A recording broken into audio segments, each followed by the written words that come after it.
Start. Hi, Nishant.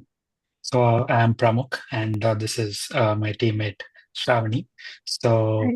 we are group 11, and so as you know that we are dealing with the holographic displays. So we would like to have a small conversation with a few questions. So I think if you can introduce yourself, we can start with the questions. Sure. My name is Nishant. I work with performance contracting. I joined performance contracting 5 years ago as a BIM engineer, and I graduated to an extent where right now I'm managing the BIM department for the Phoenix branch. We are a team of 3 people, and we primarily work on chip manufacturing units. Okay. So should we start right away with the questions? Go ahead. I mean, you have any other questions, you can No, ask that's me. it. Yeah, maybe we can do Yeah. that later. Yeah. So the first thing is, what are the main challenges in the construction industry that you believe holographic displays can solve or help? So the first thing I think holographic displays would help solve is maybe complexity in visualization. That's what I feel, because right now we are visualizing the buildings through VR models and basically augmented reality on the site as well. But how far can it be more easier to visualize things when you immerse yourself inside that model and to see how the space looks like around you? So I think definitely holographic displays would add value in for complexity in visualization, for easing out complexity in visualization. Um, but I'm not sure how to what extent it would serve to for a large scale project. Maybe for a small room or a small space to visualize it, I would say these displays would add incredible amount of value. But I'm not sure how effective it would be for larger projects, for implementing it on a larger scale project. Okay, yeah, And I those also are good see that points. I also feel like uh, there would definitely be improved coordination between stakeholders when there's a holographic model and there's a live model in construction, where things are happening on the site and simultaneously this model is updating, and then everyone's involved and all the trade partners are visualizing it with their live models in it and how it's aligning to the schedule. Maybe that's something it would add value to as well, basically helping improve the coordination on the site if implemented. Mhm. Yeah. Okay. So I think, yeah, the next question, Shravani can take it. So then from your perspective, what unique value would holographic display provide other than visualization uh, tools? Which other visualization tools would not provide?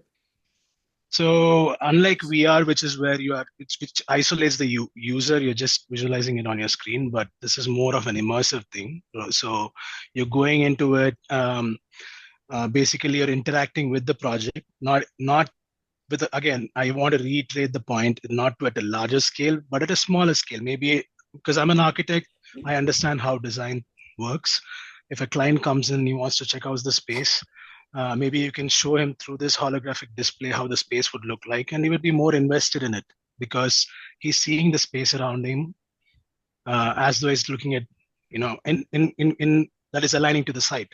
So it's basically understanding how the space really looks like in the physical environment, and that would secure a buy-in from the client.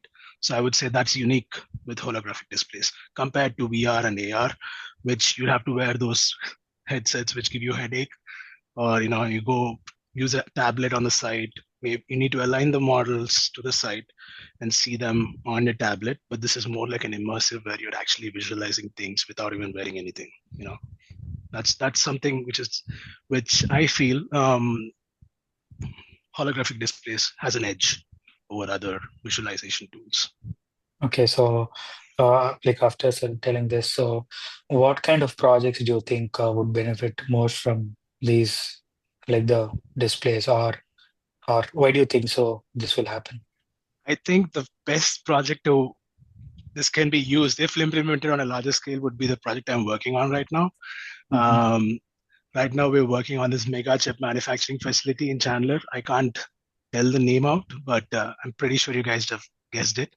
It's a huge project. It is the most complex project on earth. Chip manufacturing units are considered to be the most complex projects on earth because of the amount of trades involved in it. If you go inside a fab space, you'll see that there's so many pipes running through. You don't know what pipe is what, and there's increased amount of coordination happening even before anything is constructed on the site. So in those cases, if you have a live holographic display on the site, maybe a construction live model, and also a design live model, you will be surprised that in these kind of projects, even architecture design changes every single day because everything is changing. And maybe a live model, model, and also a live design model side by side would increase coordination to a greater extent. And I believe that this particular holographic display technology would add incredible amount of value if it's implemented on chip manufacturing unit sites specifically. Okay. So then at what stages of construction project do you believe holographic technology could be most beneficial? Like during initial design discussions, construction coordination, or like plan presentation? On top of my mind, I think the first two phases, which is the design discussion. Let's Mhm. start with design discussion, right? Let's say I'm an architect and a client comes to me and I want to show him the space. As I told you before, it helps to secure buy-ins. And more importantly, you can explore options through holographic displays. Um, there's no much confusion in design. There's no complexity. You can design faster, more efficiently. There's uh, there's there's no confusion in the future, and things are very clear with this client what he wants when he sees the model and experiences that space, and things become more simpler. And that way, I think holographic displays adds value in that phase, the design discussion phase. And then coming to the next phase, which is construction coordination, I think it adds value in that stage as well because especially in project like ours where there's so many trades, if you are doing that coordination on site when people go and visualize things, you will be surprised. Even though we do a lot of BIM on site, we do clash coordination, there are still so many things. There's miscommunication, there's lack of coordination that's happening on the site because on site things are different. People build it differently, and a lot of trades. I'll give you an example. When we are laying out walls, and even though we build out the model at an early stage, on site how it works is before we lay out a wall, we will ask the trades to mark their openings on the floor before, and we give them like 2 days time to mark their openings. Only then we lay out the wall. And if they don't mark it, it's not our responsibility. Something like that. These things happen on site, which are not relating to the BIM model. And these models, these holographic displays, especially with a live model integrated into it, will solve a lot of issues. Um, um, I think that's when this construction coordination stage would be beneficial with these displays. Yeah. Okay. So we know that construction industry, it is hard to implement technology in it. Yeah. So how do you think the holographic displays becomes a challenge in in implementing it on the site or in the construction field? So you're right, Pramukh. It's very hard to implement something. More importantly, it's very hard to secure that buy-in from everyone. Oh, there's a new technology. Everyone wants to invest in it. Everyone wants to understand it. That's not going to happen easily. You have to promote it so well and help everyone understand, even for a layman out there, like a foreman out there who does not want to know about technology, who's not convinced with it, who's an Yeah. old school guy. You want to help him understand how this is beneficial when you implement it on site. So the buy-in happens when things are simple to understand. You get my point? When things are Yeah. hard and complex, no one wants to even come and see what this technology is all about. It's like algebra. No one wants to understand it. They just want to, see from far away and get out of it. That's what happens in construction technologies too. If it's easier, simpler to operate, the workflow is very simple, and the training is very, very simple, people will come in, they'll buy in, and more importantly, it shows that it's adding value to this project. So I think the challenge is in workflow integration and training. Okay. The simpler the Yeah. workflow, the simpler the training, the easier the training, the easier it's easy to understand, the better it's communicating and integrating with all of the software platforms. I think that we can easily overcome the challenge of um, implementing the holographic displays on site. Okay, Yeah. if holographic displays become available, what kind of training do you think would be necessary to um, use this technology very effectively? So from my understanding, from whatever I've researched, I think definitely BIM software, because everyone's working on Autodesk platforms. We work on Revit. Some people work on AutoCAD. Few of them work. You'll be surprised. A few trades work through 3ds Max. Some use SolidWorks. So the training. I mean, I would say training, before the training actually happens, you need some kind of a platform that integrates all our trade models into one holographic display, and that platform needs to be trained for.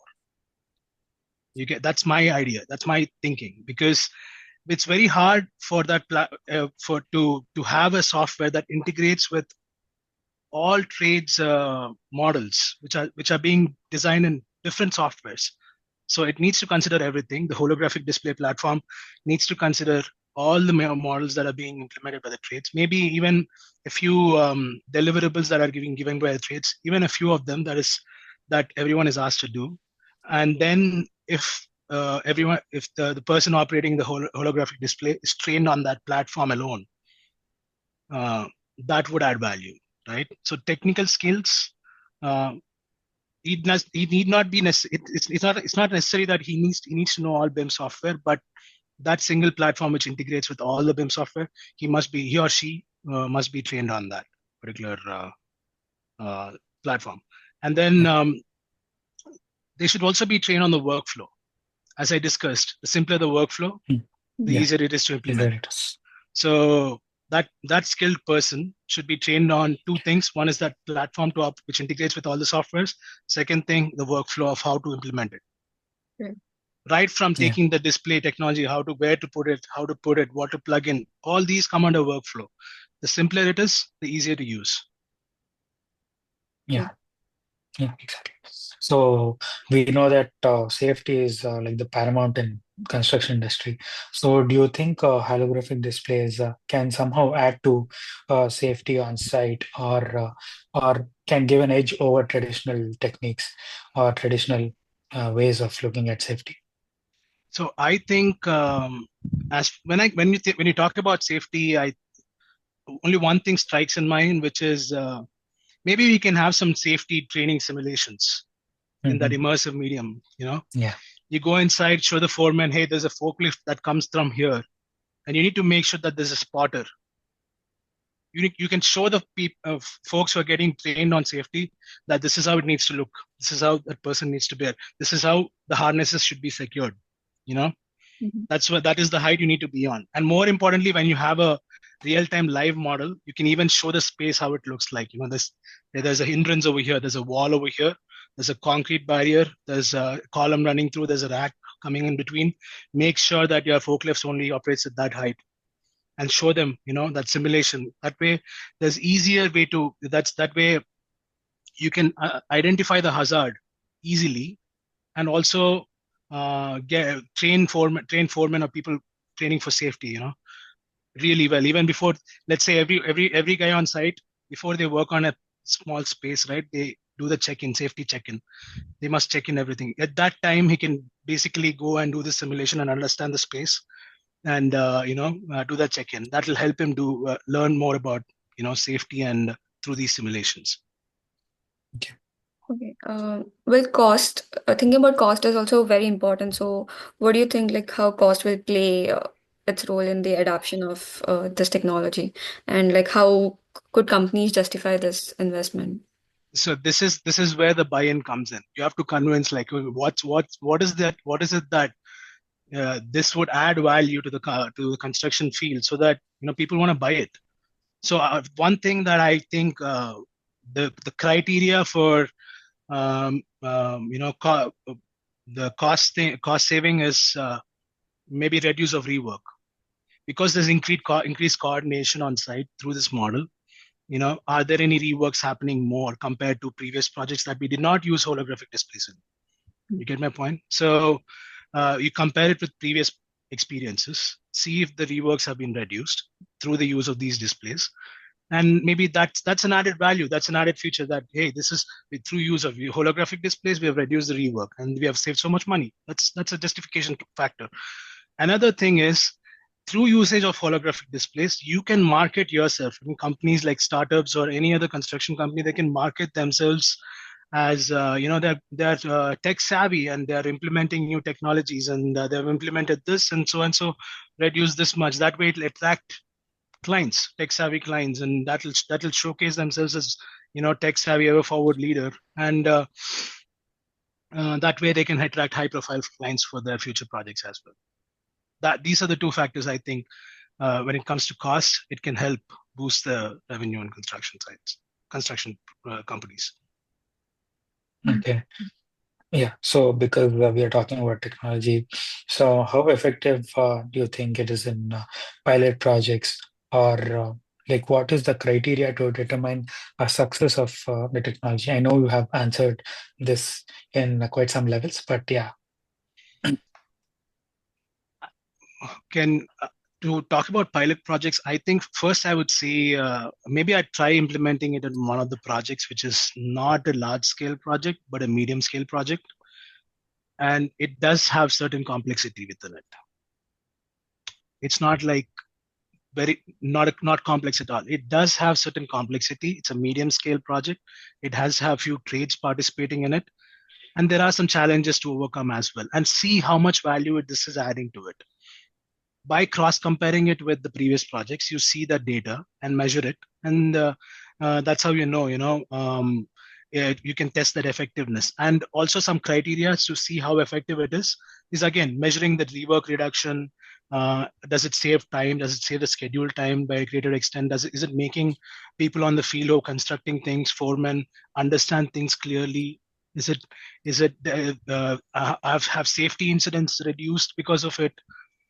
Is there safety training that is more more effective compared to the traditional way of teaching?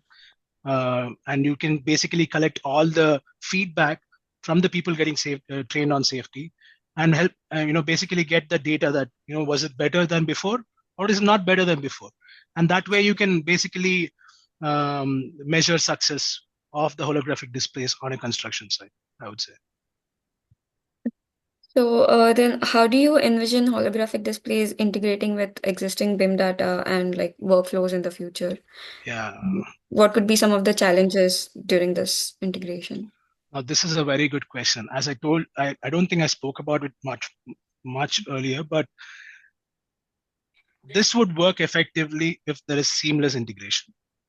I just underline that line, the word seamless. When I say seamless, as I told you, it needs to integrate with different softwares. People are using different softwares. And if you want a live holographic display model, this has to be increasingly seamless. And it needs to synchronize with all BIM platforms. Let's say Autodesk, Autodesk Revit or Autodesk Navisworks. It needs to operate. It needs to have a capacity to load in models that are of different file types. You understand my point? Yeah. Some people just deliver it at different, or you develop a workflow that trades only have to submit a file type for it to integrate. But that's again, you're limiting the scope. So it needs to be open to accept different file types, integrated with it, synchronize with those file types, and update it live. So that when I say live, it needs to be connected to the internet as well. All sites do not have internet. Some sites are remote. Now there's Starlink.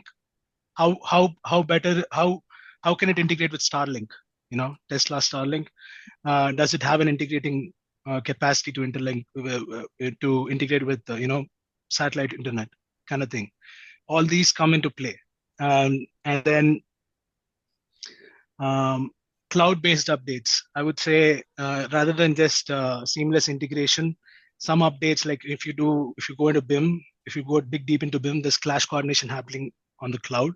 Some people have clashes and then they send it out to push it to trades. The GC sends it out to trades, and it's in the cloud where there's a clash detection software that points out this is a clash to responsible trades. So how effective is it to take that cloud-based platform, integrate it in it, and show that this is a clash happening on the site? So these things also measure, how how much integrating it needs to be, how much it has to integrate with the BIM data and the workflows that you just spoke about. So these things play a vital role. Okay. Yeah. So yeah, I think these were the 10 questions we had. And yeah, thank you for your time. And it was really good speaking to you about this. And yeah. These are some good questions. Thank you so much. It's a Thank you great, so much. thank you for the opportunity. Thank you. Yeah, thank you so much. You guys have a good night. Yeah. Thank you. Now you can stop.